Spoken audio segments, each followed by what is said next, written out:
Arrange-moi ça.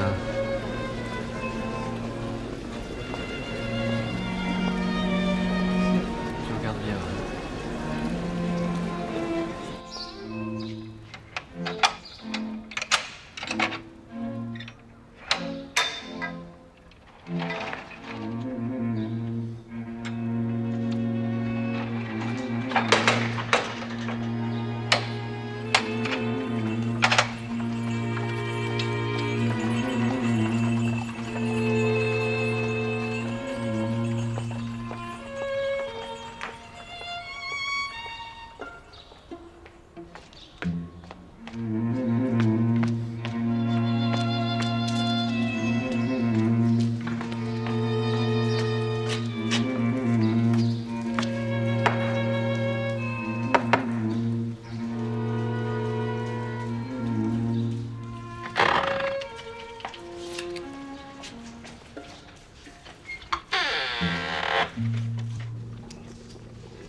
Alors, monsieur Carême, tout est prêt?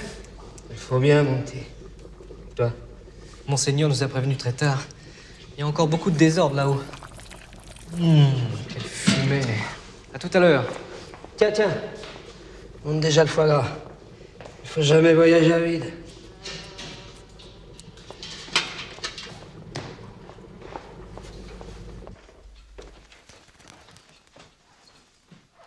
Quelle heure est-il? Bientôt minuit.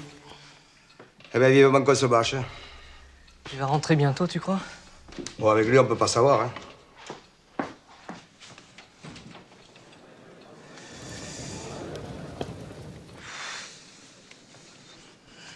J'étouffe. Et l'orage, hein. Ouais. Et pas seulement dans le ciel. T'as raison. Allez, avec son malfamé à ce moment. Avec tous ces griffetons qui traînent dans la semelle. Hein. Et rien que des Anglais et des Allemands. Hein. On va pas les laisser rentrer. Ouais, ils sont là. Il faut faire avec les occupants. Oh, puis c'est pas notre truc. Mais reluque-moi tout ce bazar, on en a pour des plombs d'arranger tout ça. Oh, arrête, il arrive tout juste. Hier encore, il était à Gand, alors donne-lui le temps de souffler, de se remettre dans ses meubles. Et où il est? Tu le sais, toi? Chez Wellington. Salaud d'anglais, va.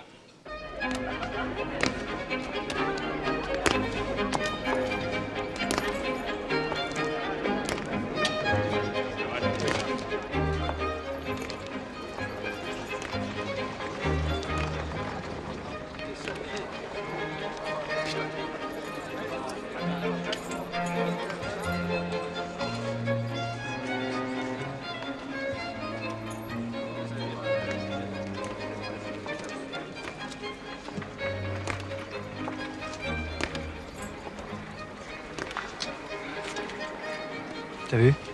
Le diable boiteux. Ouais, il mange chez l'anglais maintenant. T'en fais pas pour lui, hein. Il est de tous les râteliers.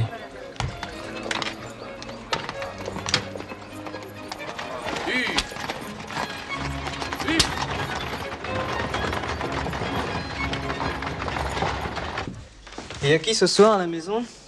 Tu le sais très bien. Le gros Carême à ses fourneaux, le cerbère à la porte, et nous pour le service. Et la petite nièce? Elle l'attend dans son dodo, comme toutes les nuits. Pour un petit bonsoir. 40 berges de moins que lui? Et luisante? On comprend qu'elle le réchauffe. Allez, prends-moi ça, hein. Ça et ça.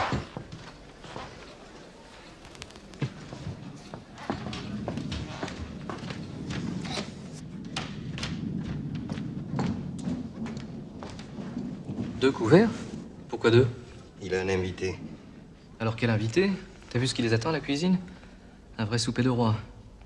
Ou de reine. On la connaît? En tout cas, celle-là, il veut pas la montrer. Sauf à nous. Oui. Nous, on a sa confiance.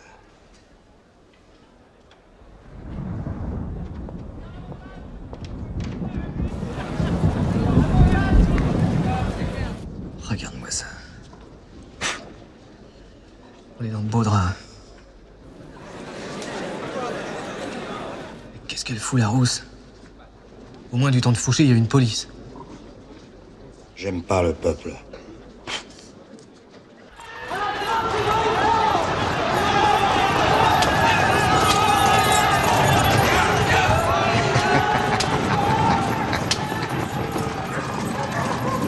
gens sont curieux ce soir. Oui. Et il n'aime pas beaucoup ceux qui roulent carrosse.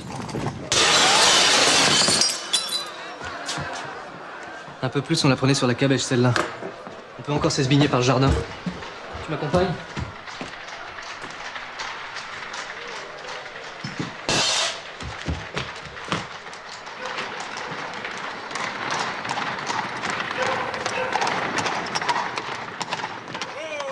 C'est lui. Tiens, tu mets ta perruque.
Prince, quelle joie d'être reçu chez vous. Je n'avais jamais eu ce privilège. Je vous prie d'excuser ce désordre, monsieur Fouché. Mais j'étais encore à Gand avant-hier. Et les scellés avaient été apposés sur ma porte. Non. Mais vous qui savez tout, je ne vous apprends rien. En quel temps nous vivons?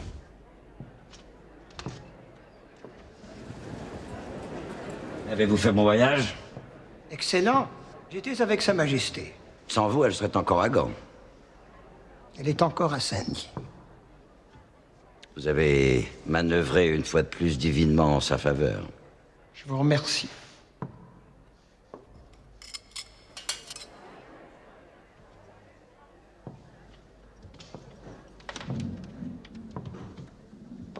Vous ne pouvez imaginer le plaisir que je ressentis quand je vous aperçus chez Wellington. Avez-vous remarqué comme il s'était forcé de nous tenir loin l'un de l'autre? Alors que de toute l'Assemblée, vous étiez le seul dont j'espérais la conversation. Vous me comblez. Mais nous sommes gens à nous parler.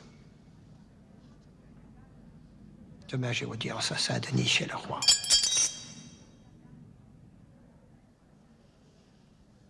De couvert. Vous étiez bien sûr de vous, monseigneur, en me proposant tout à l'heure à souper.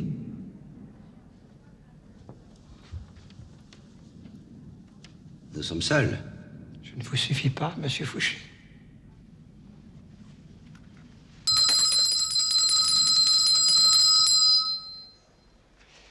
J'ai pour ma part une petite faim.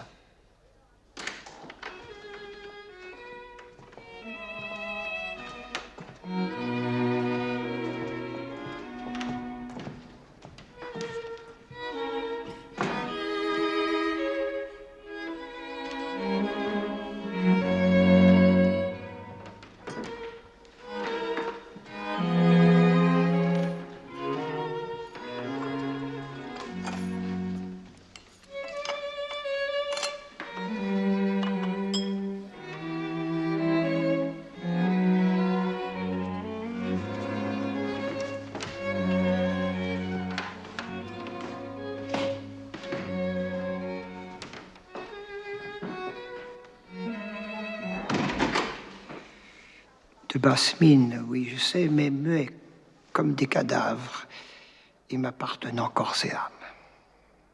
Asseyez-vous, je vous en prie.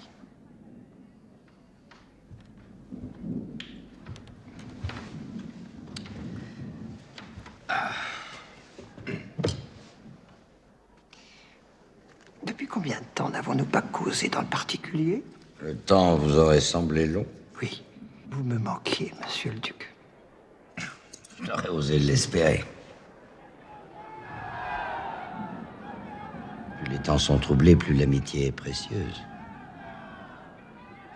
Je dirais même nécessaire entre certaines personnes. Mais les circonstances, elles rapprochent à de certains moments. Alors remercions-les. J'ai toujours pressenti qu'un jour, nous aurions ce face à face et qu'il nous faudrait décider du cours des choses. En somme, nous entretenir à cœur ouvert. Nous sommes faits pour nous comprendre. À demi-mot. Ce sera suffisant. Oui.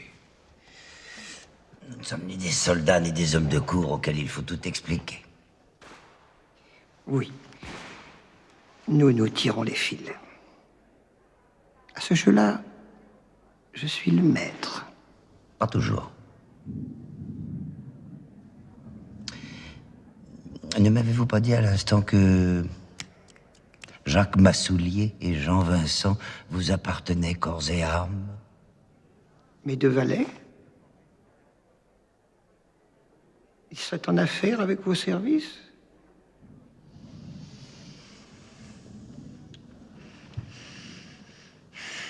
Il ne vous semble pas qu'il fait très chaud? J'ai toujours froid, monsieur Fouché, même quand il fait chaud. J'ai froid. C'est de nature. Et puis, il y a quelque chose en vous d'hivernal.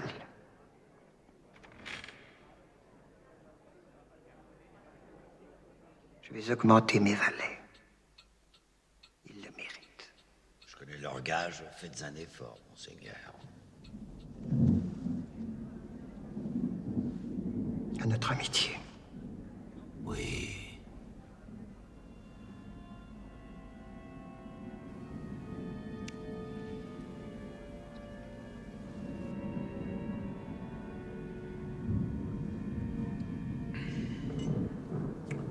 Elle est proverbiale.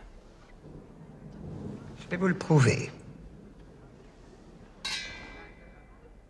Foie gras truffé. Des Périgord, donc de chez moi. Prince, vous savez vivre. Une habitude, monsieur Fouché. Le savoir-vivre et le savoir mourir. Cela chez nous se sait à la naissance.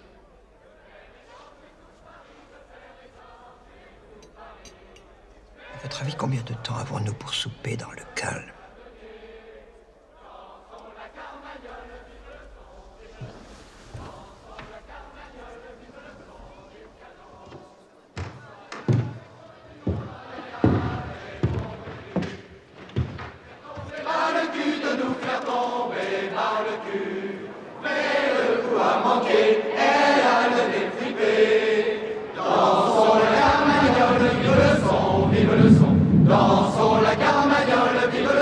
Alors, Fouché, combien de temps? Très peu de temps. Pas plus? Guère plus. Je ne contrôle plus que mes agents qui risquent d'être débordés à tout instant. Vous devez en douter l'émeute. J'en ai l'expérience. Croyez-moi, ils feront pas le détail. Disons 2 heures. 2 heures pour trouver un régime à la France. Il reste que cette fois, ce ne sont pas les Alliés qui sont sous vos fenêtres, mais le peuple parisien. Qui nous déteste. Qui vous déteste. Et n'attend pourtant son salut. Que de nous. Nous sommes d'accord sur ce point, Fouché. Si vous le voulez bien, nous partirons de là. Pour aller où? Où que nous allions, je crois que nous cheminerons ensemble. Auriez-vous besoin de mon bras? Oui, comme vous avez besoin de ma tête. Si j'ose dire. En somme, il était temps pour nous de renouer. À défaut de trancher. Encore un peu de ce foie gras?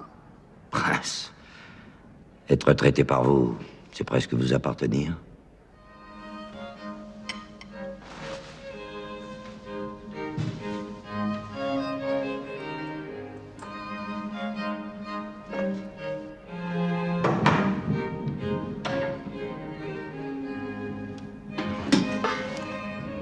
Regardez la suite.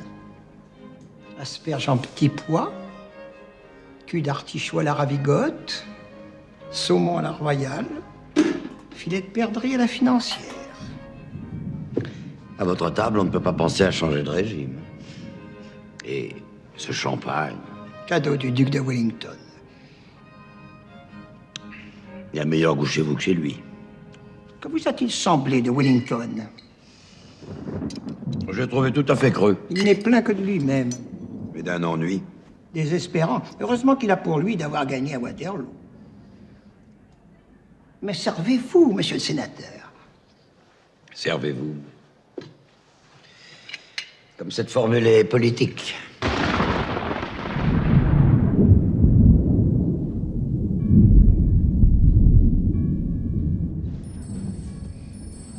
Nous n'avons tous deux qu'une carte à jouer, vous le savez fort bien. Mais peut-être auriez-vous également un projet pour la France.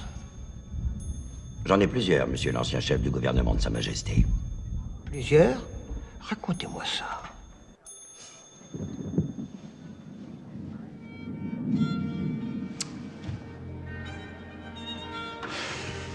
Qu'est-ce que c'est, ça? Un orchestre que j'ai loué, ils viennent répéter ici toutes les nuits après avoir joué aux Italiens. Minuit, c'est l'heure où ils arrivent. Un orchestre. Je reçois ces jours-ci le colonel Orloff et le prince de Metternich. Et j'ai pensé que s'ils faisaient chez moi leur entrée en musique de leur pays, cela pouvait les prévenir en faveur de la France.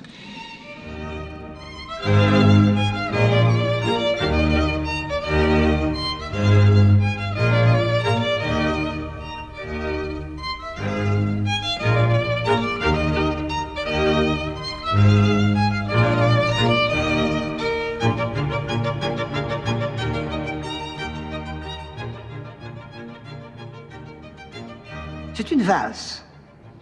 Une nouvelle danse. Elle faisait fureur au congrès de Vienne. Et votre orchestre, il dort ici? C'est une question que je ne me suis jamais posée. Demandez-le à mes valets.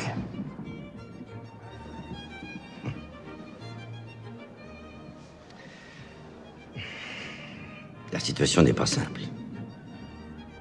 La Chambre a proclamé Napoléon II empereur Le fils de l'ogre. Soyons sérieux. et Marie-Louise régente. Je me permets de vous le rappeler.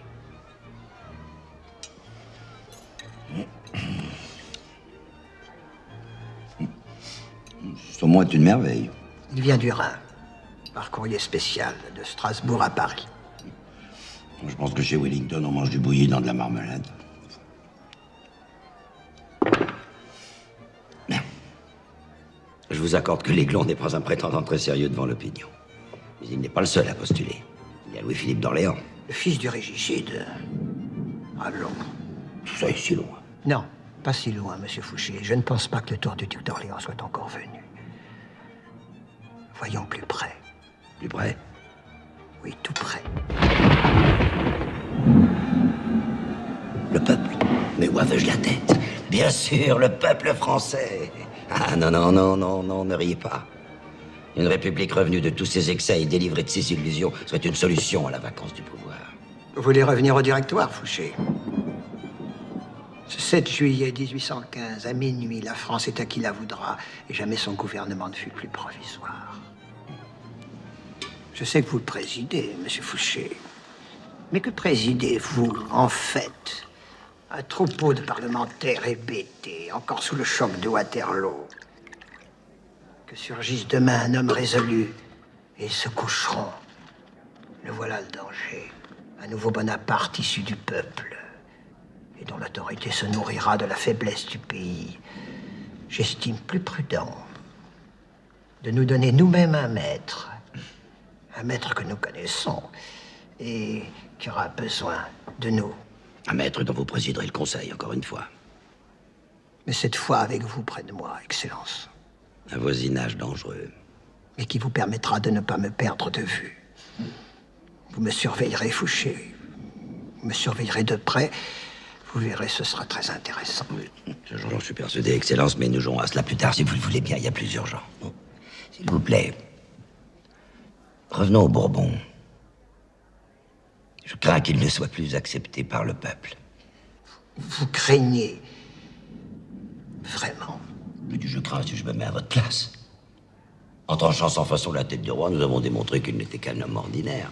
En effet, le ciel ne nous est pas tombé sur la tête pour cela. Alors une deuxième restauration dans ce pays, après ce qu'il a vécu depuis un quart de siècle, me paraît pour le moins décevante et difficile. Alors, la monarchie n'est plus de droit divin. Il n'y a qu'une solution, mais parmi plusieurs. Une solution fragile et aujourd'hui impopulaire. Il faudra l'imposer aux gens. Et avec quelle force? Il n'y a plus d'armée française. D'ailleurs, bien longtemps qu'elle n'était plus royaliste. Et... quant à ma police, bon, bien que puissante, elle ne peut réprimer à elle seule une insurrection générale.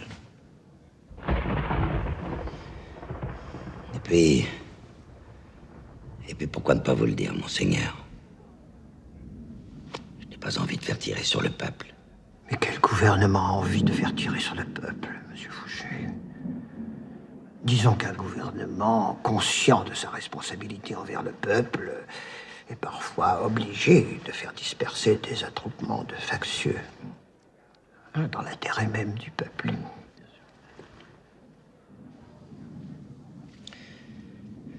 J'ai un projet. J'en suis très curieux. M'appuyant sur les Jacobins, je dissous le gouvernement et forme un pouvoir communal et de salut public où se retrouveront tous les républicains. Des conventionnels repentis au-dessus de l'Empire. Vous verrez, ça fera beaucoup de gens. Rien que des Parisiens. Paris n'est pas la France. Depuis 93, Paris donne le ton et la province suivra. Mes agents me l'assurent. Elle n'a aucune raison de ne pas faire confiance à une république assagie, égalitaire. Une république espérée en secret par tout le pays. Et que je lui prépare avec soin depuis des mois.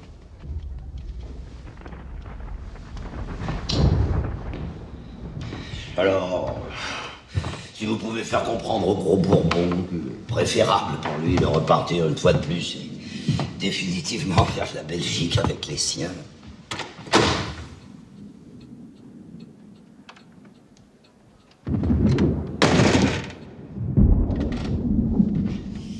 Il va de soi que je me ferai un devoir de vous confier les relations extérieures à mon côté dans mon gouvernement. Vous êtes sérieux, Fouché?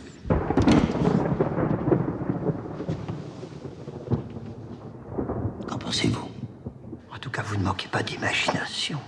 Cette façon de disposer des hommes et des événements sur le papier. Vous êtes un poète. Et j'ai les moyens de donner vie à mon poème. Il me suffit d'y croire.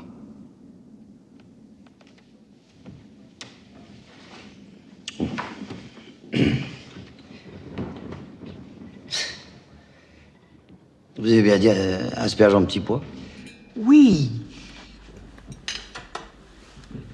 Une recette que je dois à monsieur de Cussy. Vous découpez le tendre de l'asperge en forme précisément de petits pois. Vous le lavez, l'ébouillantez, vous le passez au feu avec un bon morceau de beurre, un peu de sarriette, un clou de girofle, et pour finir, vous y mettez une liaison de jaune d'œuf avec un dé de crème fraîche. Je finirai par croire mes agents qui m'assurent que vous passez 1 heure chaque jour dans vos cuisines. Ils vous trompent, monsieur Fouché. J'en passe 2. Comme on nourrit les gens, on les connaît.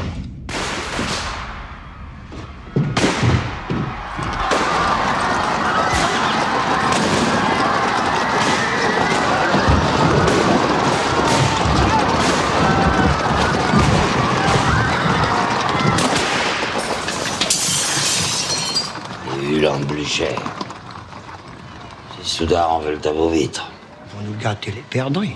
Blücher. Savez-vous qu'il voulait faire sauter le pont d'Iéna simplement parce que ce nom lui rappelait un mauvais souvenir? Ces gens se croient chez eux.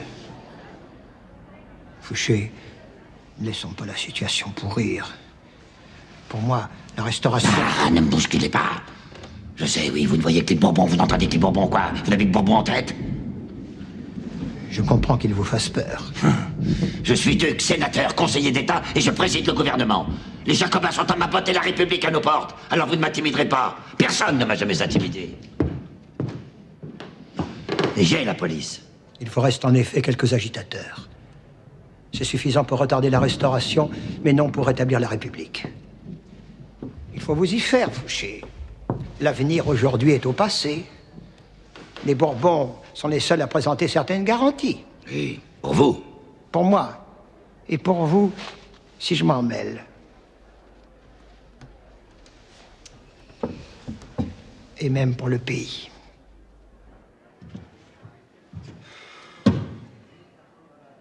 Alors Louis XVIII. Encore. Et oui, un homme qui a le soutien des Alliés. Il ne faudrait pas l'oublier, Paris est occupé. L'occupant a son mot à dire. Et il l'a dit. Vous avez entendu Wellington ce soir? Louis, I love your Louis. He's the best.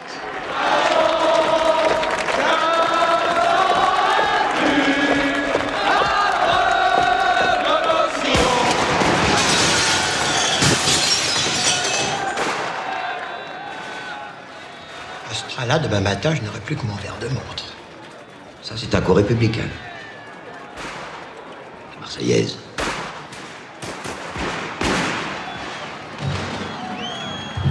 Nos amis jacobins.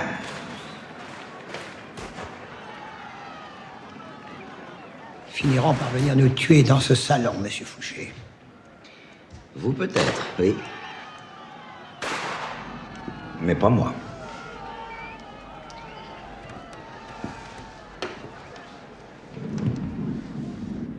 Rétablissons la légitimité, Excellence. Il n'y a pas une heure à perdre. On n'attend plus que vous. En effet. Si le roi veut coucher aux Tuileries ce soir, il n'attend plus que moi pour lui faire la couverture. C'est indubitable, il a besoin de vous. Et en ce moment.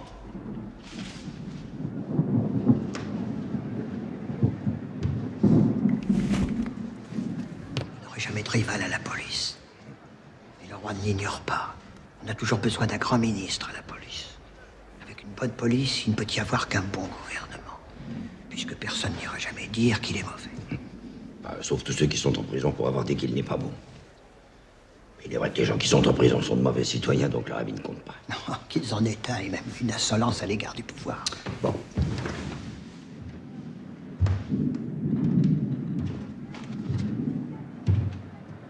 Admettons que le roi se sent obligé de me faire bonne figure. Mais il y a dans ce pays plus royaliste que le roi. Les ultras, oui. Mais ils ne jurent que par vous. Même cet enragé de Crusoe est venu supplier le roi de vous rappeler aux affaires.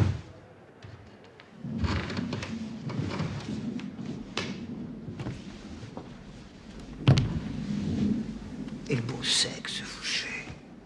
Le beau sexe, il n'a de regard que pour vous. Je sais que par vertu, vous préférez vous tenir loin de ces appâts. Mais tout de même, Monsieur le Président, toutes ces avocates que vous avez dans le faubourg ont de quoi vous rassurer. Monsieur Fouché, tout le faubourg vous veut. Ne me dis plus pas de lui faire un peu peur. Ça ne durera pas. Dès que tous ces gens auront cessé d'être inquiets, je leur paraîtrai moins aimable et lâcherai entre leurs mains. D'ici là, vous aurez établi sur chacun d'eux un dossier à rougir. Plein de détails délicieusement compromettants. Et vous les tiendrez à leur tour. Vos nouveaux amis du faubourg. Oui, j'y ai pensé, oui. Mais c'est à votre soi. Jamais vous ne cessâtes de penser à vos dossiers. Ils sont vos souvenirs d'amour. Je sais que j'ai moi-même un dossier chez vous. Qui n'en a pas? Moi.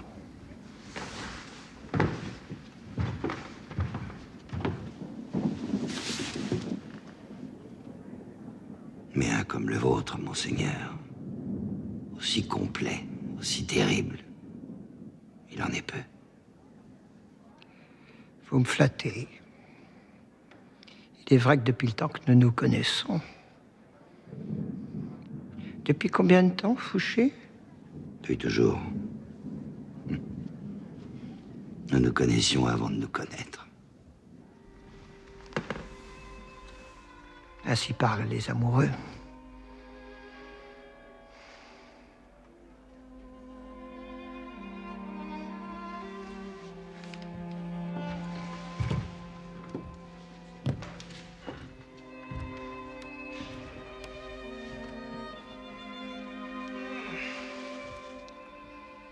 Puis-je vous prier, Fouché, de m'aider à étendre ma pauvre jambe?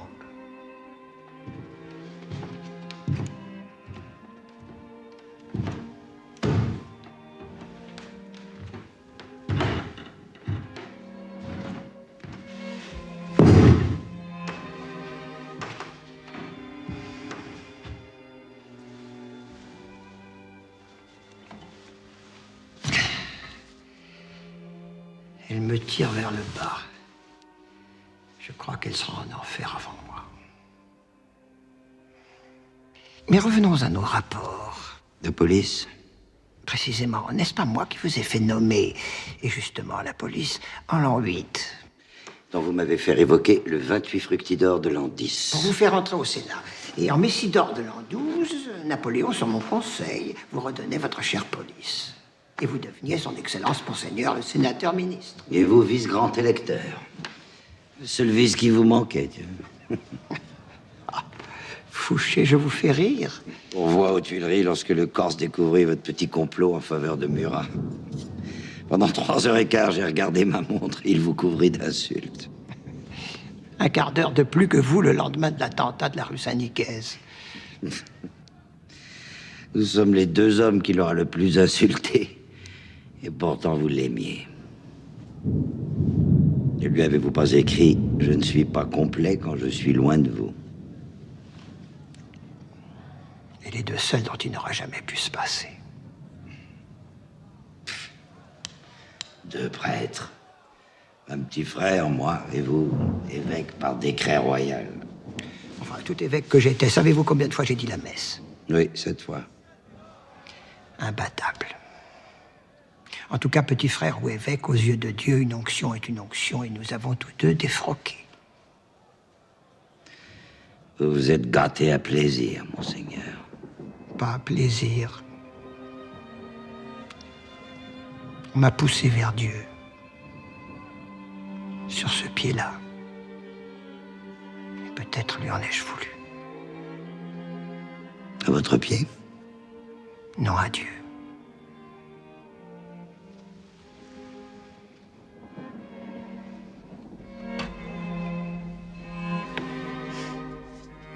S'ennuie pas avec vous, monseigneur. Et moi qui m'ennuie tant avec moi-même. On ne saura jamais, Fouché, tout ce que ma carrière doit à mon ennui. Que n'ai-je fait pour le fuir? On vous dit pourtant paresseux. Que n'avez-vous été davantage, Fouché? J'ai fait ce qu'il fallait. Je ne suis pas toujours dans la joie, mais je l'ai fait. Alors faites en sorte que le roi revienne aux Tuileries. Faites en sorte, Fouché, allez, faites en sorte. Mais quoi? Faites en sorte que Paris soit paisible? Faites en sorte que le roi rentre tranquillement dans sa ville? Faites en sorte que vous présidiez de nouveau son conseil? Mais oui, je le peux, bien sûr. Mais Louis de retour et sa peur oubliée, quel sera mon emploi? J'ai peut-être beaucoup d'imagination, monseigneur, mais...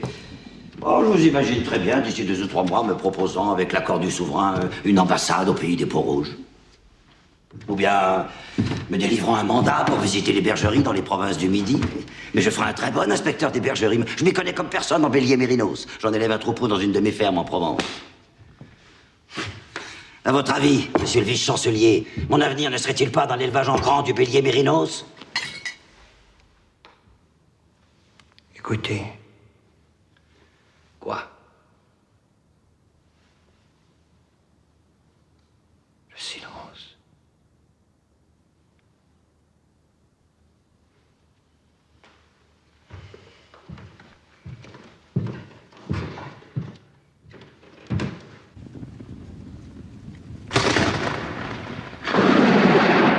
Ils sont tous là. Que peuvent-ils attendre?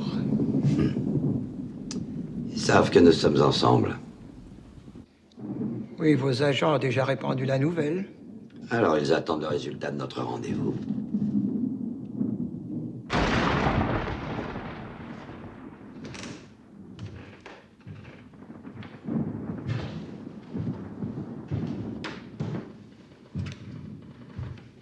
Je réfléchis, Fouché. Comment pourriez-vous parvenir jusqu'au roi sans que je vous ferais le passage? Il y a, vous le savez, entre Sa Majesté et vous, ce mot tranchant que vous avez laissé tomber ce matin de janvier de 1793.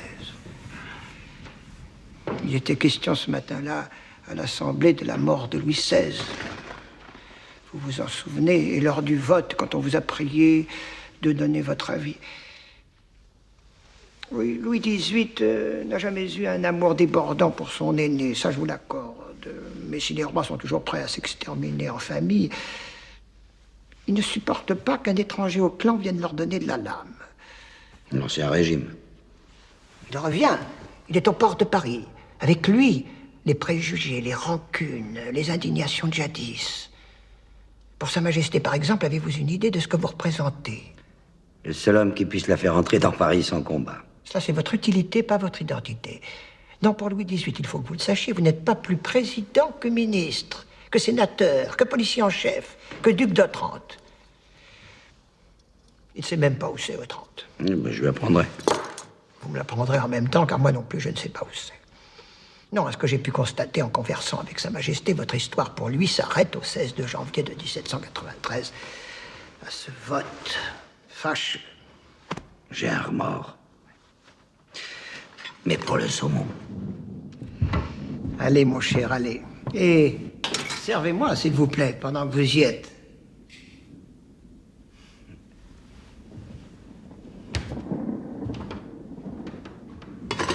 Ah, ce vote désastreux auquel vous avez dû participer. Le roi, dans sa grande bonté, pourrait essayer d'oublier les mariages républicains de Nantes. Je n'ai fait que des carriers. L'aider à ligoter, nus l'un contre l'autre, une nonne et un prêtre, et à les envoyer s'aimer dans le fond de la Loire. Tout nu. Avouez tout de même. Et à Lyon, votre façon de faire la justice républicaine. Enfin, Fouché. J'aurais pris un soulèvement royaliste. En parquant les suspects par centaines dans un coin de caserne et en faisant tirer dessus au canon. Fouché. Au canon. Ah oui, ils étaient très nombreux. C'est parce que le canon est moins précis que le fusil que vous lanciez les cavaliers sur les corps pour finir le travail au sabre? Non, c'est parce qu'on était pris dans le feu de l'action, alors. Et il y a si longtemps. Votre jeunesse jacobine avait de ses inventions. Ah, ce vote.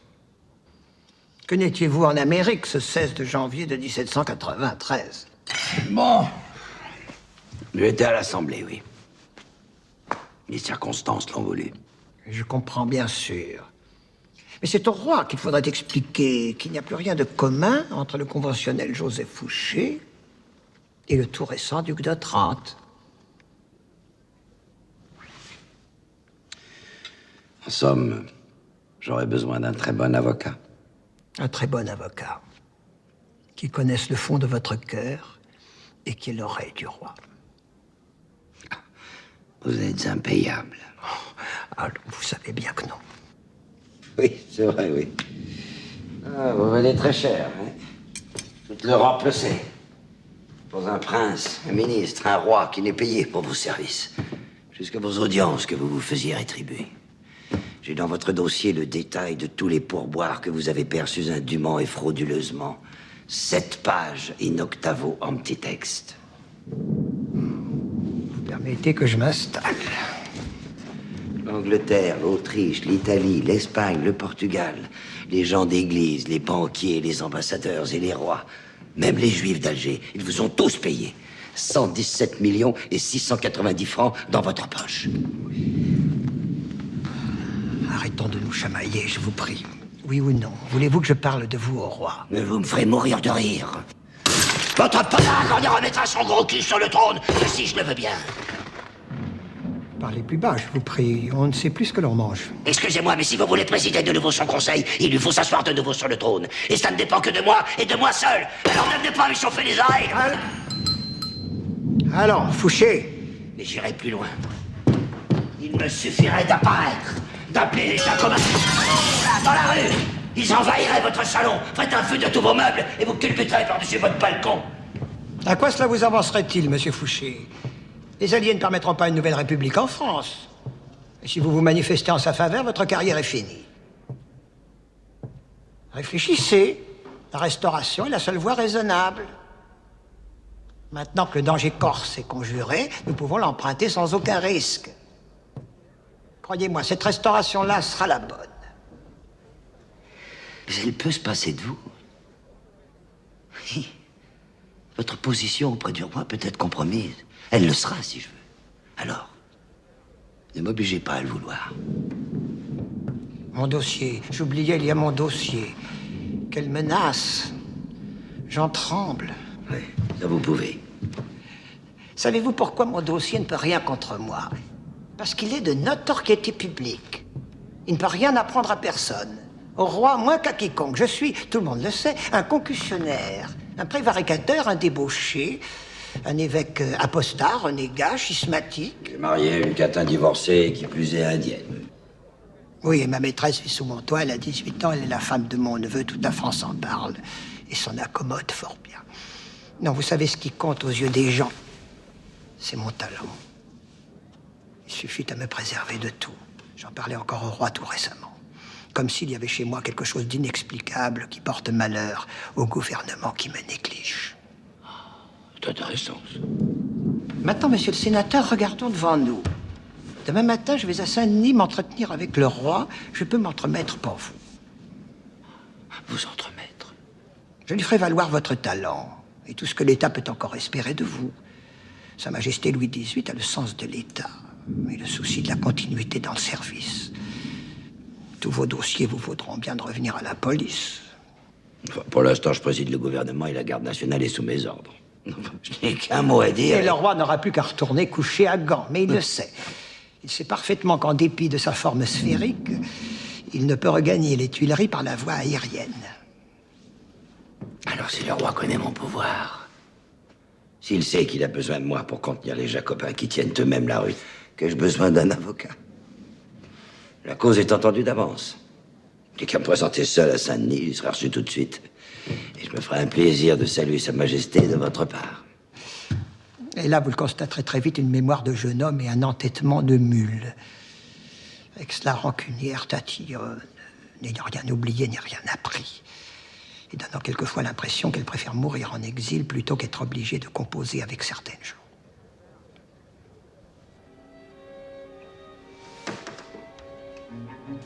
N'oublions pas non plus que chez les rois, l'intérêt politique est très souvent subordonné à ce sentiment qu'on appelait jadis le sens de l'honneur. Pour Louis XVIII, par exemple, un mot dit par étourderie, un matin de janvier de 1793, peut lui demeurer 20 ans dans l'oreille. Il est vrai que ce mot pesait son poids d'acier, et que l'homme qui l'écoutait au banc des accusés était son frère. Quel que soit le besoin qu'il ait d'un homme, il peut très bien lui refuser à jamais son pardon. Lui interdire toujours son antichambre. Absurde, allez-vous dire? Et c'est pourtant ainsi que sont parfois les rois. Et c'est, compte tenu de ce qu'ils sont, que vous ne pouvez négliger le soutien de mon art auprès du souverain. Le soutien de votre art? Oui, pour faire oublier au roi Louis XVIII qu'il y a de cela 22 ans, vous avez fait couper en 2 morceaux son aîné Louis XVI.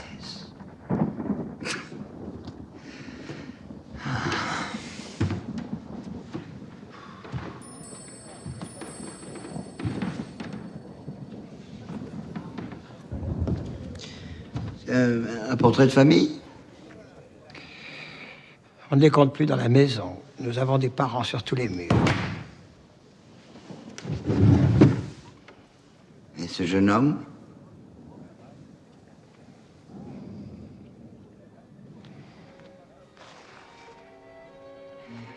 le petit-fils du grand Condé.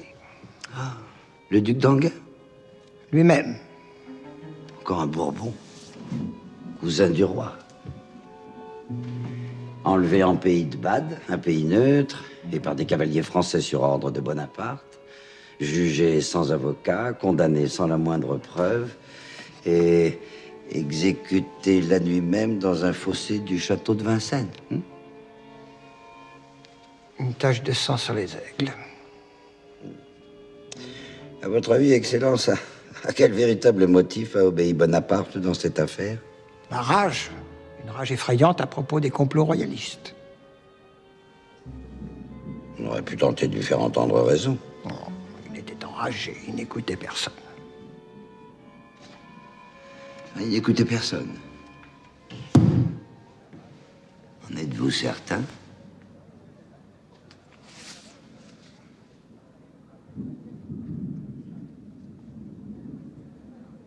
La copie de votre lettre à Bonaparte. En date du 8 mars 1804. Citoyen premier consul. J'ai beaucoup réfléchi à tout ce que vous m'avez fait l'honneur de me dire hier au soir. Voilà qu'une occasion se présente de dissiper toutes ces inquiétudes. La laisserez-vous échapper? Elle vous est offerte par l'affaire qui doit amener très bientôt devant les tribunaux les auteurs, les acteurs et les complices de cette conspiration récemment découverte. Les hommes de Fructidor s'y retrouvent avec les Vendéens qu'ils secondent. Un prince de la maison des Bourbons les dirige. Le but est votre assassinat. Vous êtes dans le droit de la défense personnelle. Si la justice doit punir avec rigueur, elle se doit aussi de punir sans faire le détail. Réfléchissez-y bien. Vous avez fait saisir le dossier de l'affaire d'Enghien en 1814 et l'avez brûlé, sauf cette lettre. Enlevée du dossier par Menneval, elle est donc passée dans le vôtre. Nous voici donc sur le même rang. Le duc d'Otrante a fait guillotiner le frère, on le savait. Mais on ignore encore à ce jour que le prince de Bénévent a fait fusiller le cousin.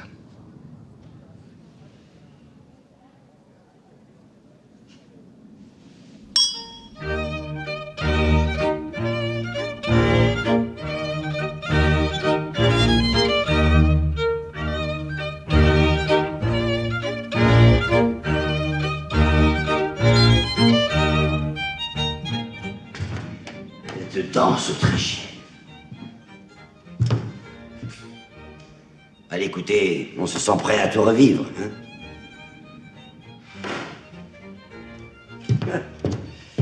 Si on ouvrait les fenêtres, j'en profiterais dehors. Hein? Vous imaginez Paris ce soir, en train de danser au son de votre orchestre, là?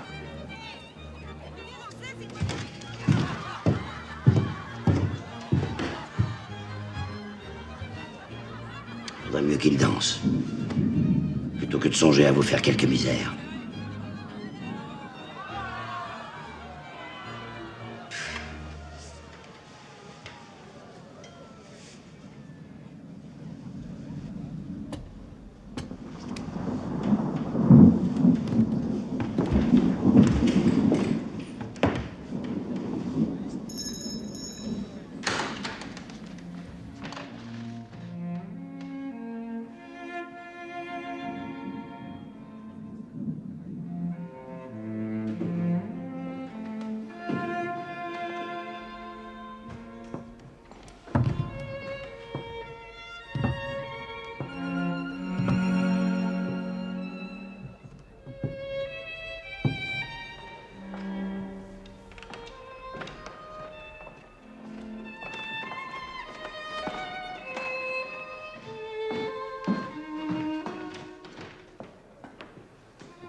dès que nos liens se resserrent. Vous pensiez jusqu'à présent me tenir à la gorge. Voilà que maintenant vous sentez mon poing sur la vôtre. Nous pouvons nous serrer le col jusqu'à nous étouffer l'un l'autre ou danser un moment ensemble. Avec votre mauvaise jambe? Je danserai sur un seul pied, vous ferez attention de ne pas me marcher dessus. Ce ne sera peut-être pas très gracieux, mais tout vaut mieux que nous entretuer. Les mises à mort m'ennuient. Ah, elle vous ennuie? Je ne l'aurais pas cru. Pour moi, je ne m'y suis jamais ennuyé. J'ai vu Hébert, Chaumette, Carrier, Couton, Chalier, cracher leur tête dans le panier. Tous des amis. Mais c'était eux ou moi, alors je n'ai aucun regret. Vous êtes effrayant. Et pourquoi attiraille-t-il encore? Parce qu'ils ne sont pas contents. Vous savez ce que c'est qu'un mécontent, Fouché? C'est un pauvre qui réfléchit. Une bonne police est là pour l'empêcher de réfléchir. Sur ce point, je vous suis. Oui, bah, pour ma tranquillité, pas de trop près, hein. Alors nous irons côte à côte. Et si ce n'est dans la fraternité, ce sera dans l'égalité. Égaux? Égaux par le sang. Le sang Bourbon qui nous a baptisés tous les deux. Otrante et Bénévent. Égaux dans la trahison et dans l'exécution. Nous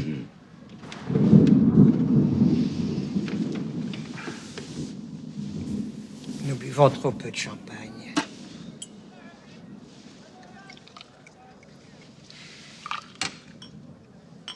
Il donne envie d'aimer. Je finirai peut-être par vous aimer, mon cher, si j'en écoutais le champagne.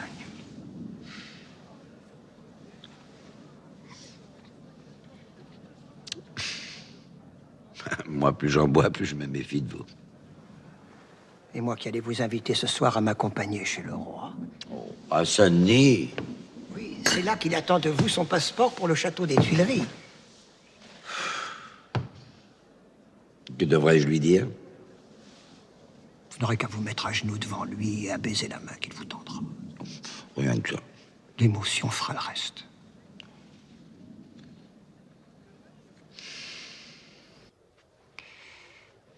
Je crois qu'il faut vous décider. Nous n'avons que quelques heures à espérer être ministre de ce roi. Je réfléchis. Visiblement. Oui!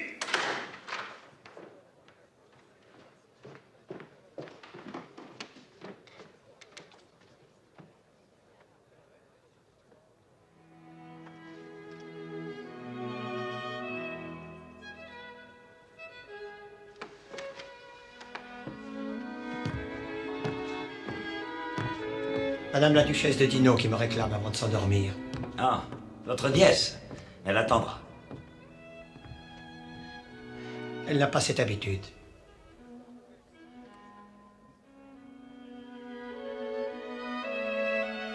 Enfin, ce soir, en votre faveur.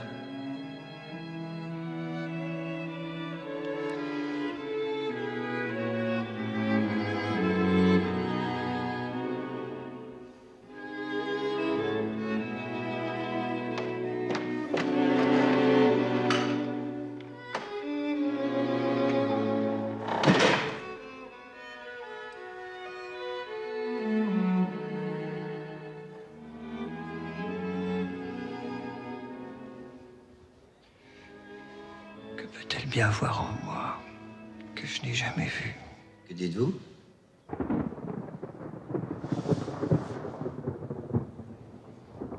Quelle heure est-il? Bientôt 1 heure. Et les Parisiens toujours là? La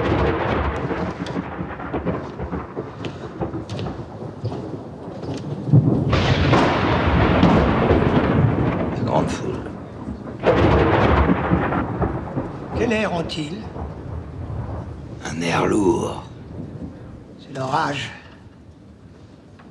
Il ne crevera pas, cet orage. S'il crevait, il rentrerait chez eux. La pluie est contre-révolutionnaire. Et vous ne trouvez pas qu'on étouffe? J'ai froid, même ce soir. Vous savez bien sûr, vous qui savez tout, que je porte toujours 3 flanelles, 2 caleçons, une chemise, une culotte, un gilet, et la nuit pour dormir 14 bonnets de coton enfilés les uns sur les autres. 14. On m'avait dit 18. Les gens exagèrent toujours. Habillage et déshabillage en tout 3 heures ou 4. Ensuite, les repas, le whist, les dames ici et là, dans la journée. Enfin, la politique. Et ses grimaces. On me croit affairé. Mais je musarde.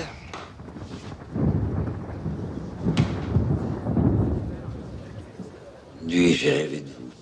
Un cauchemar, sans doute.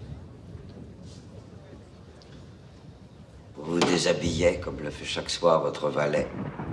Et qu'est-ce qu'on trouvait après vous avoir épluché de toutes vos étoffes? Rien. Et comment avez-vous deviné? Mais parce que c'est vrai. Vous êtes un bon policier, Fouché.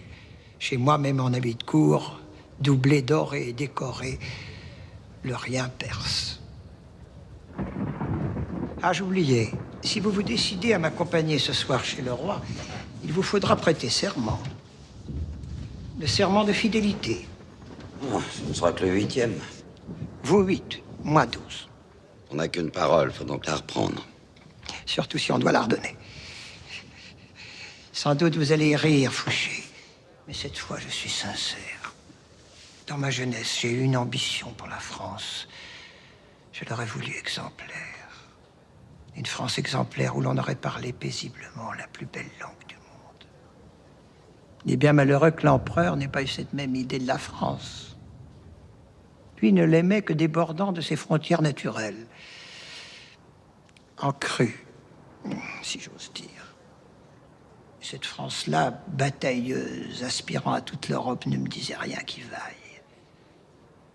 Napoléon, dans ses fureurs, a tué la douceur de vivre. La Restauration va ramener dans ses fourgons les privilèges. Elle ne donnera pas de génie aux privilégiés. En somme, vous n'avez trahi que par vertu. Je n'ai jamais abandonné un prince avant qu'il ne se fût abandonné lui-même. Infidèle au régime. J'ai toujours été fidèle à la France. Et puis je vais vous faire un aveu, tout ça. Ce qu'on dit de moi, je m'en fous. Je vous envie, monsieur, d'être né. Mes trahisons à moi n'ont pas d'antécédent dans l'histoire de France. Elles manquent de branches, en quelque sorte. En quelque sorte, oui. Chez nous, le premier Talleyrand qui ait trahi son roi vivait au temps du Capet. C'est devenu un souvenir à la gloire de la famille. Je vous acquitte donc au nom de vos ancêtres, meurtriers, parjures et prédateurs. Et vous, à 30, au nom de quoi pouvez-vous demander les circonstances atténuantes au tribunal suprême? Je suis passionné, monseigneur. La passion. Quelle excuse. Quel argument. Que d'acquittement on lui doit. La mienne est dévorante. Je suis à son service tout entier. Et tant que je vivrai. Son nom, Fouché, son nom. Le renseignement, monseigneur. Tout savoir sur l'individu. Le démasquer. Le déchiffrer. L'ouvrir. Vous commencez par ces tiroirs, je suppose. Acheter la femme qu'il aime. Et extorquer à ses enfants ce qui va lui coûter son honneur, peut-être sa tête. Ah! Quel plaisir, monsieur, que de mettre un homme en face de l'inavouable. Faut voir sa figure à mesure qu'on le découvre. Épouvanté, méconnaissable. Une bougie qui coule. Et qui éclaire votre vie. Il se croyait bien à l'abri sous le brocart et les honneurs. Mais quand on perce la dorure, monsieur, tout se pue qui s'écoule. Il se dessèche à vue d'œil. J'envie le roi dont vous serez ministre. En un mois, il en saura plus sur tous les siens que l'histoire ne lui en a appris en 10 siècles.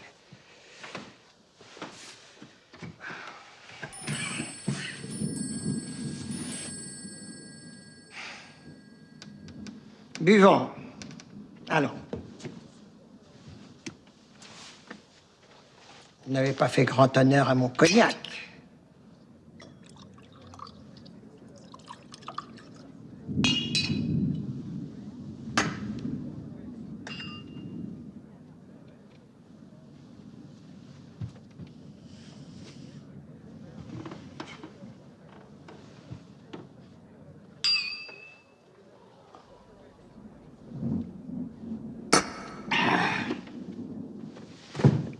Si vous le permettez, ce n'est pas de cette façon que l'on doit boire le cognac. Regardez, s'il vous plaît. On prend son verre dans le creux de sa main. On le réchauffe. On lui donne une impulsion circulaire afin que la liqueur dégage son parfum. Puis, on le porte à ses narines. On le respire. Puis, Et puis, on le repose et on en parle.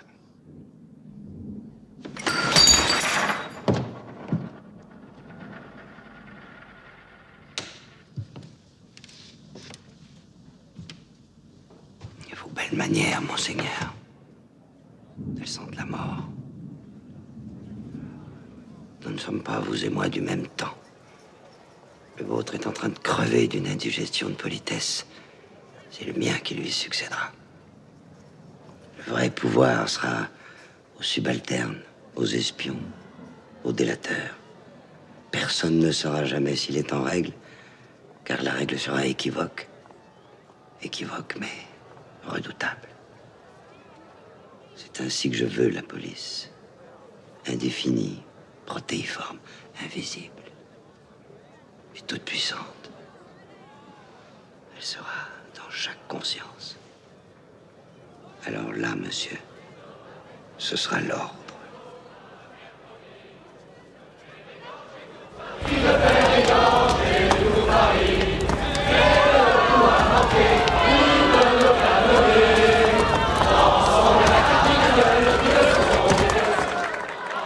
Prépare l'assaut final.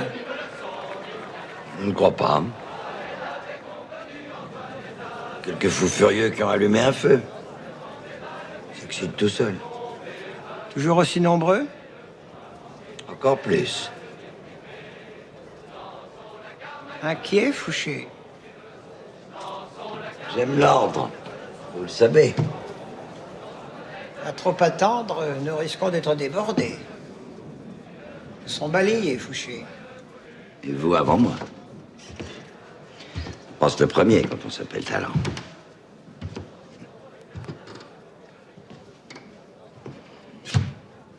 Oui, monsieur. Vous arrachera vos habits. On vous jettera dans la rue. Et vous regarderez filer dans le ruisseau vos flanelles et vos caleçons, tout nus. Appuyés sur votre jambe de fer. Vous êtes malheureux, Fouché?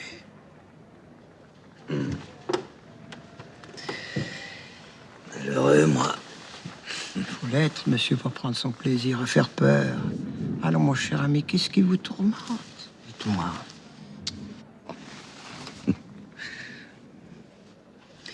J'ai pas été élevé, moi. Chez vous, les taillerants en Périgord, on parlait du cognac auquel on n'avait pas touché. Chez nous, on buvait justement parce qu'on n'avait rien à dire. Et toutes ces idées, mon père, un vieux loup de mer, il les trouvait, mais après avoir bu. Oh. Un matin que j'avais communié, j'avais 9 ans, et que lui sortait du troquet. Il m'a jeté malgré mes cris dans le fond de sa barque et l'a poussé au large. Moi, je tenais à peine sur mes jambes que je tombais de la commode où m'avait planté ma nourrice. J'en récoltais ce pied. 4 ans plus tard, mes chers parents n'avaient pas encore pris de mes nouvelles. Moi, il vous foutait la paix. Moi qui étais chétif et qui manquait de souffle, il m'obligeait à courir sur la plage pendant des heures afin de m'aguerrir, disait-il.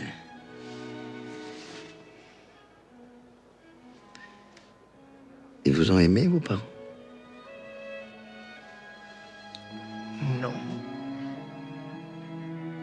Je ne sais pas pourquoi, nous ne nous connaissions pas.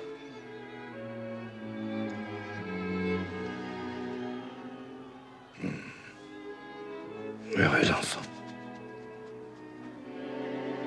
Quand ils ont cessé de me faire galoper sur le sable mouillé, les miens m'ont enfermé chez les oratoriens. Au moins, vous aviez un toit. Oui. Savez-vous qu'à 5 ans, chez ma nourrice, au faubourg Saint-Marcel, je chassais l'alouette en plein hiver. Et en guenille. Un oncle qui passait par là m'amena tel quel chez ma mère, où il m'introduisit dans son salon un genre de réception. Ma sœur, dit-il, voici le descendant des princes de Chalais. Et votre oncle vous a dit, monseigneur, allez vite embrasser cette personne qui est madame votre mère. J'obéis, mais ce baiser, elle ne me le rendit pas.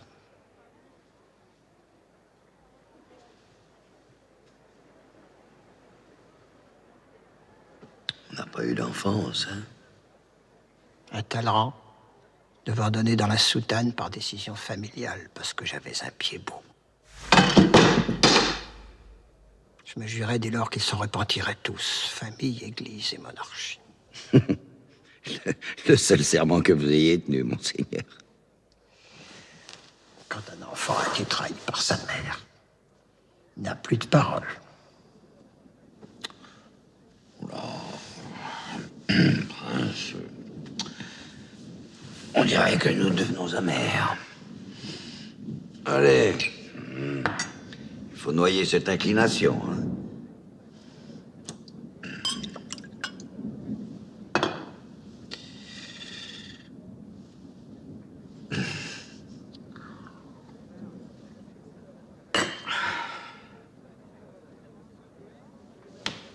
C'est bon.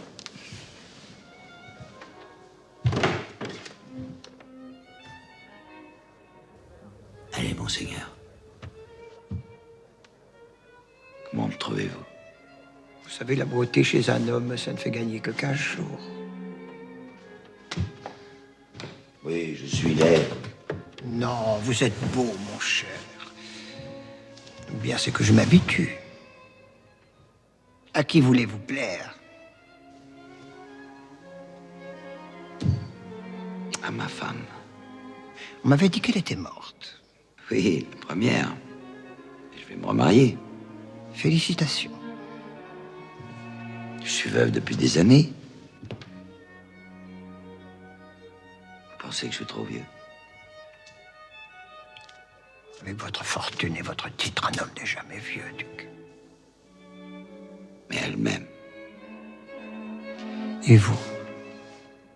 Moi? Oh mon Dieu. Dès qu'elle arrive, on dirait que...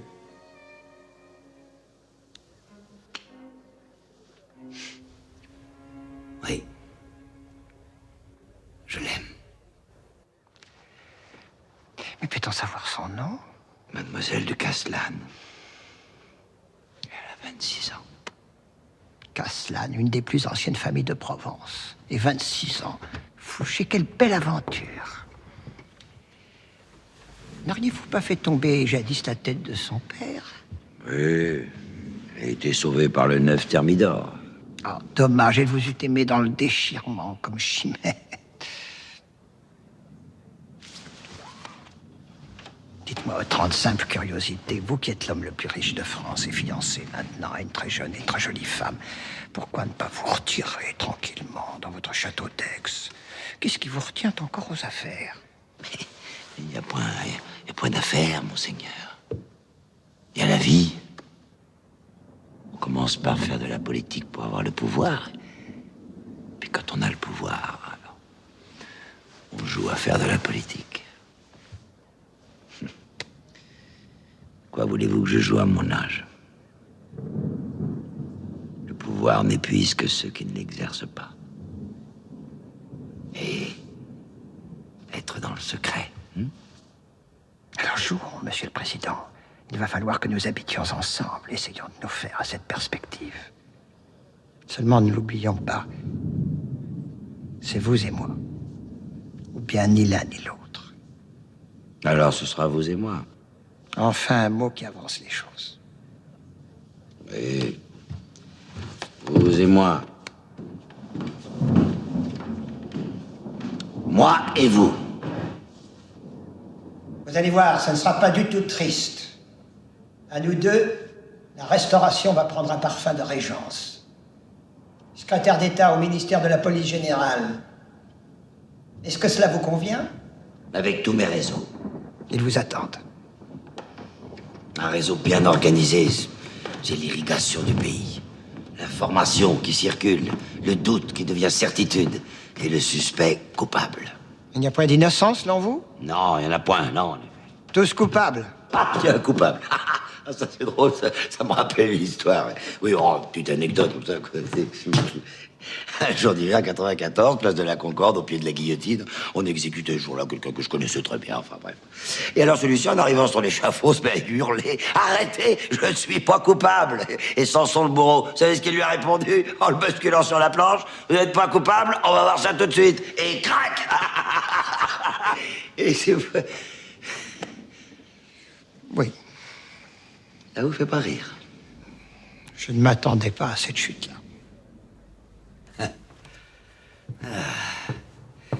Si j'entamais cette bombe avant qu'elle ne soit en eau.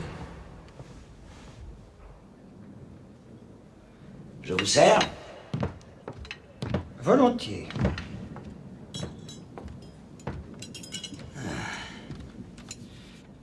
Le gros carême est toujours à votre service? Oui, en France, les régimes passent et la cuisine demeure. Vous lui ferez mes compliments. Ce souper est une merveille. Je n'y manquerai pas. Tenez. Dites-moi, 30, est-il vrai que votre principal agent auprès de Bonaparte... Joséphine? Ah, On m'a coûté cher, la garce. ah. Mais quel agent? Grâce à elle, je les tenais tous. Les 4 frères, les 2 sœurs, la mère, Laetitia. Même lui, le petit Corse. Oh. Il s'est jamais douté que tout ce qu'il racontait la nuit sur l'oreiller m'était rapporté dès le matin, mot pour mot. Il a jamais rien compris. Il en devenait complètement fou. Laissons parler un peu de vous, monseigneur. Vos projets. Vous allez retrouver les relations extérieures. On me connaît bien en Europe, et le roi ne l'ignore pas. Vous qui avez toujours voulu disposer des événements, vous voilà de nouveau en passe de les faire. J'ai signé les événements, je ne les ai point faits. Mais les événements se défont. Il ne faut point s'y attacher. Ce sont eux qui s'attachent à nous, parfois. Des remords, duc? Occupez-vous des vôtres. Je vous le promets. Et moi, puis-je compter sur vous ce soir à Saint-Denis? Vous m'accompagnerez chez l'on.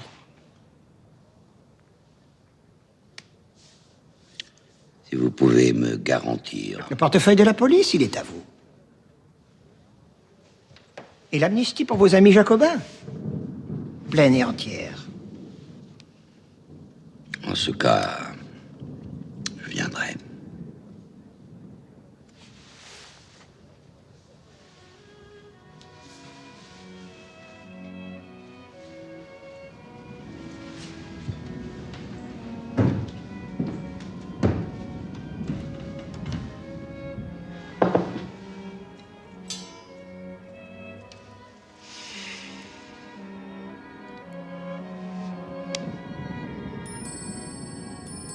Je vais aller dormir.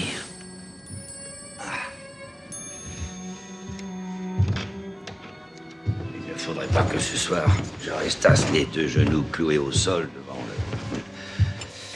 le fils de Saint-Louis.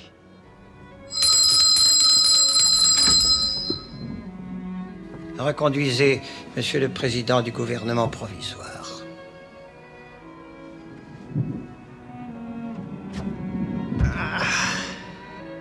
À ce soir, je viendrai vous prendre à 10 heures en voiture pour vous conduire à Saint-Denis. Je serai prêt.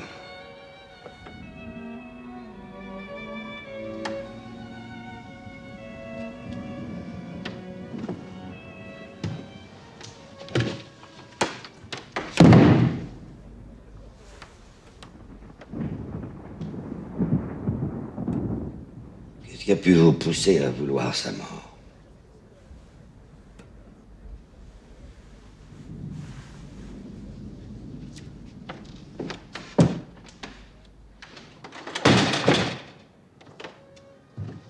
Vous pouviez ignorer qu'il ne complotait pas. Il était parfaitement inoffensif. Pourquoi l'avez-vous fait assassiner? Les royalistes relevaient la tête, il fallait frapper haut, faire un exemple. Mais il m'avait semblé, Fouché, que nous étions d'accord à ce sujet. Quel besoin aviez-vous d'intervenir en personne et par écrit? Il y avait assez de candidats exécuteurs sans vous mettre à leur tête.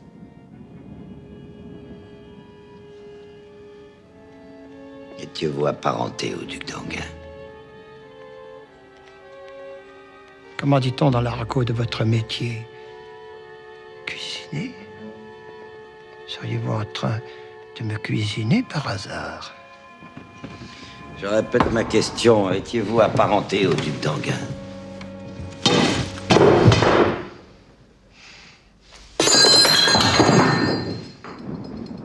Le métier vous revient, Fouché? Alors, les Talleyrand étaient apparentés à la famille des Condé. En grimpant tout en haut de l'arbre, je suis sûr qu'on finirait bien par trouver une branche où nos ancêtres sont perchés côte à côte.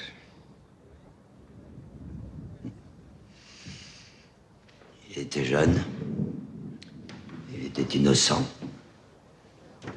Il était fidèle à son roi. Il n'avait pas de vice. Et il ne boitait pas.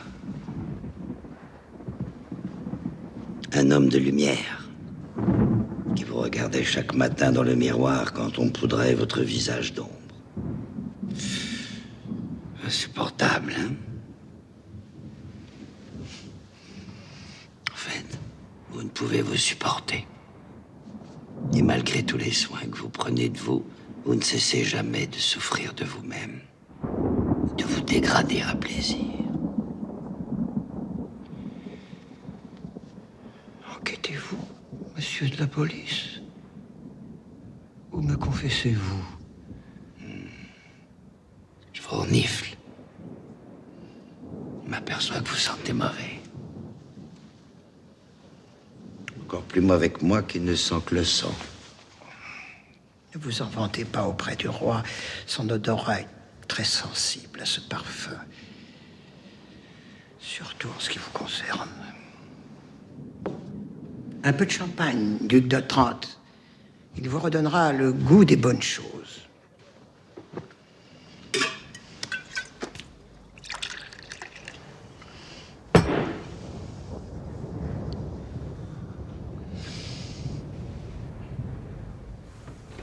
Vous allez mieux? Je vais très bien. Alors pourquoi me cherchez-vous querelle? Au nom de quoi? Vous êtes surprenant, mon cher, sur les 1h du matin. Je me suis assez expliqué. C'est fini. L'histoire jugera.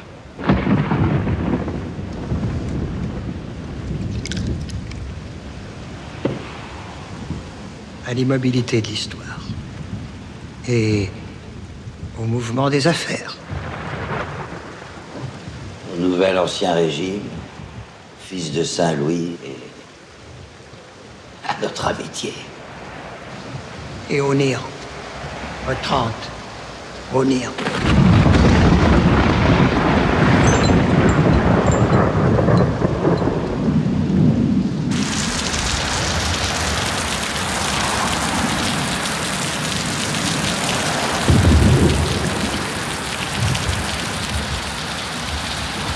Ils sont partis. J'en étais sûr, un peu de pluie, et voici l'ordre revenu. C'est effrayant. Quoi?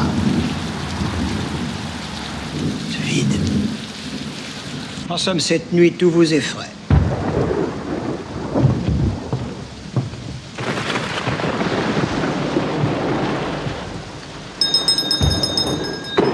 Un peu plus de dessert? Faudrait qu'on m'ouvrit la porte. Qu'on m'ouvre, Fouché, qu'on m'ouvre.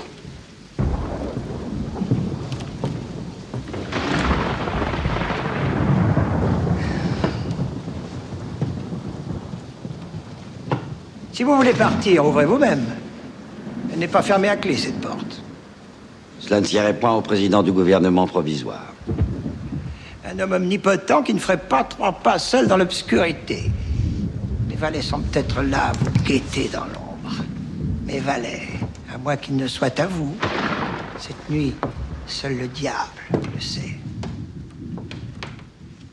Si vous coupez la gorge, je ne les dénoncerai pas. On saurait tout de suite d'où vient le coup.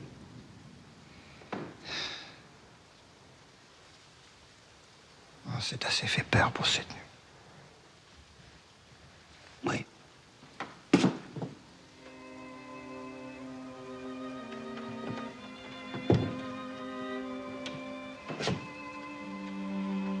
Oui, vous avez raison. Le temps nous est compté. Nous sommes vieux, riches, et nous allons bientôt mourir. Est-ce juste de se voir tout reprendre en un instant et d'être tout à coup comme celui qui n'a rien eu et qui n'a rien été? Cultivez la mélancolie. Elle vous fait tout doucement à l'idée de la mort. Ne parlez plus de la mort, monseigneur. Au moment où tout recommence. Je vous l'avais bien dit que nous en arriverions à un accord. Mais j'en étais persuadé. Et à égalité de force. Pour l'instant, oui. Soignez-vous bien, mon cher ami, sans vous, je serai veuf. Allez vous reposer.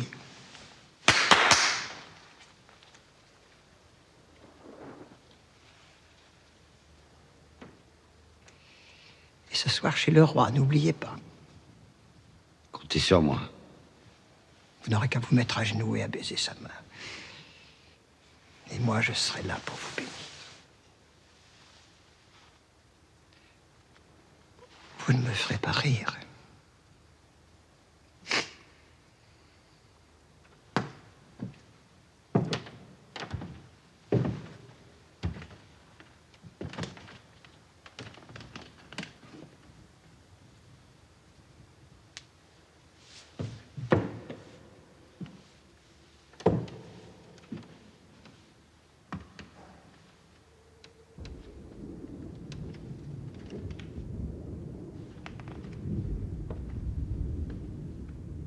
Je me rendis à Saint-Denis. Introduit dans une des chambres qui précédaient celle du roi, je ne trouvai personne. Je m'assis dans un coin et j'attendis. Tout à coup, une porte s'ouvre. Entre silencieusement le vice appuyé sur le bras du crime. Monsieur de Talleyrand soutenu par Monsieur Fouché. La vision infernale passe lentement devant moi, pénètre dans le cabinet du roi et disparaît. Fouché venait jurer foi et hommage à son seigneur. Le féal régicide, à genoux, mit les mains qui firent tomber la tête de Louis XVI entre les mains du frère du roi martyr. L'évêque apostat fut caution du serment. Chateaubriand. Mémoire d'outre-tombe. Le 7 juillet 1815, vers 11 heures du soir.